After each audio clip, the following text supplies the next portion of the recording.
We're back in the shop, drinking beer and spinning wrenches, and this video is KLR101. One of the first things you're going to have to do when you go to modifying on these bikes is you're going to have to pull the tank, the seat, the radiator shrouds, and the side panels. In this video, I'm going to walk you through that, so check this out.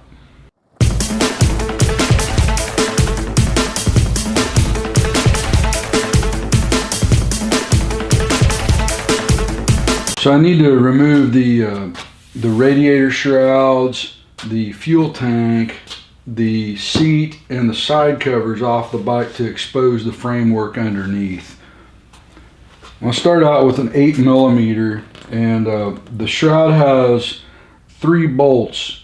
One is here, one is here, and there's another one that comes up under the front here. In addition, there's one Phillips head bolt through the upper shroud, and be careful removing this one because there is a little spacer that maintains this little space here between the fairing and the radiator shroud.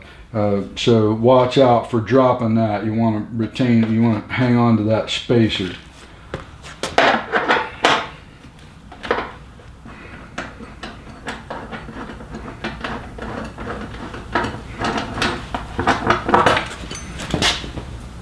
There's one of the bolts.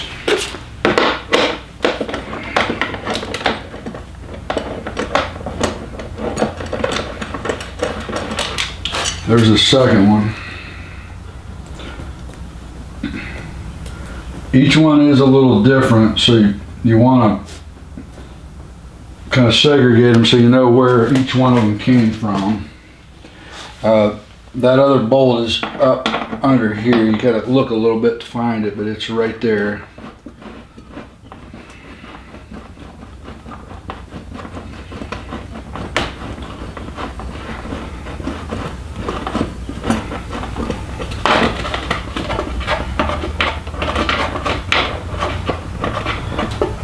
And with that third bolt out, that shroud is basically just hanging by the Phillips head bolt.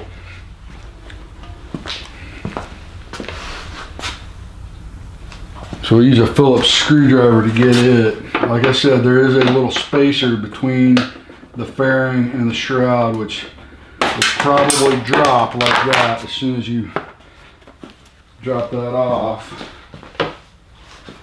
So you'll want to run around your shop and find that little spacer.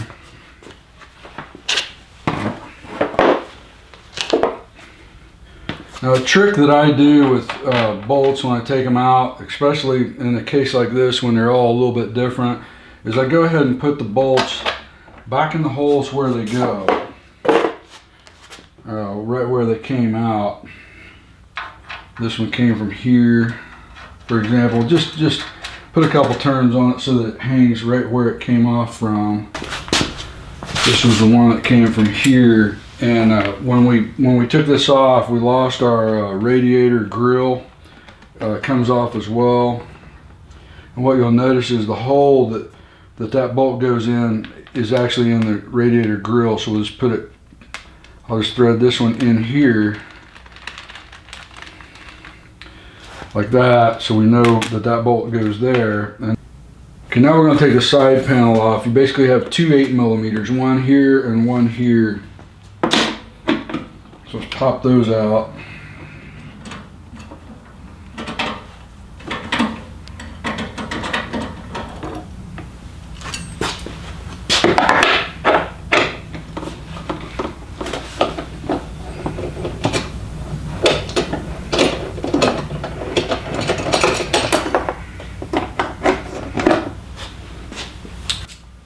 Then the side plate should just pull right off like this.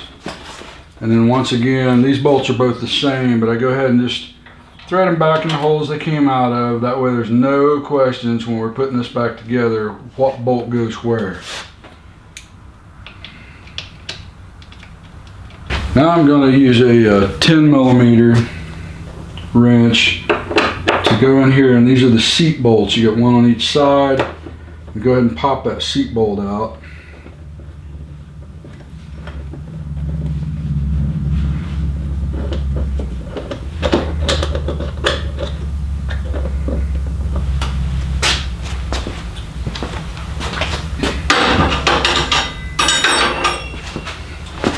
At that point, the seat basically lifts off and pulls back and comes right off.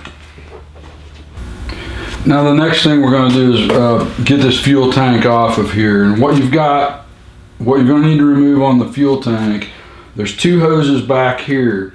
Now you might get stressed out thinking, oh, I've got some fuel in this tank and I don't want to run fuel everywhere, but these are basically vent hoses. These run up in the tank a little bit, so you really shouldn't lose fuel unless you're just full to the brim. Then it could be a problem, but they should not be a problem. Then you've got your main fuel line down here that's going to have to come off, and then you got two 10mm bolts right here. Then this tank should lift the back and weasel it right off.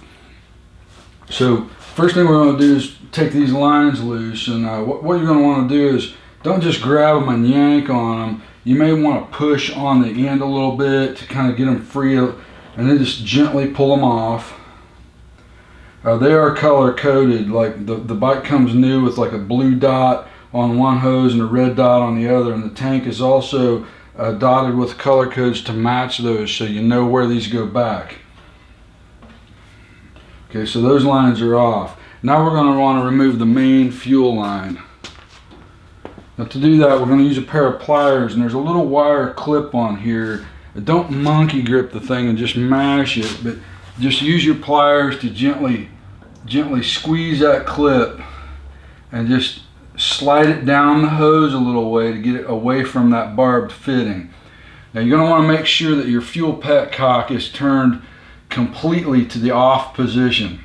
That way we don't lose a bunch of fuel when we remove this line. And you may dribble a little bit, don't worry about it. Just make sure you're not smoking your cigar when you do this. And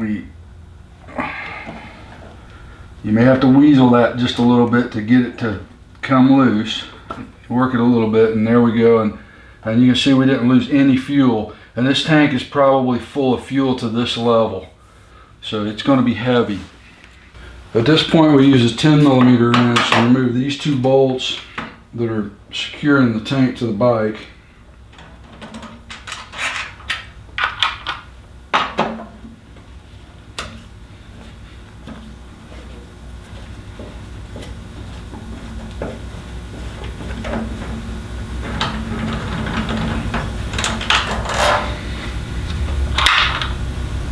At this point, we should be able to lift and rock this tank up off the bike. So you lift the back a little bit and then just start weaseling it backwards, and it will come out of its attachment points. And this tank is heavy because it's damn near full of fuel. I lift it off and set it to the side.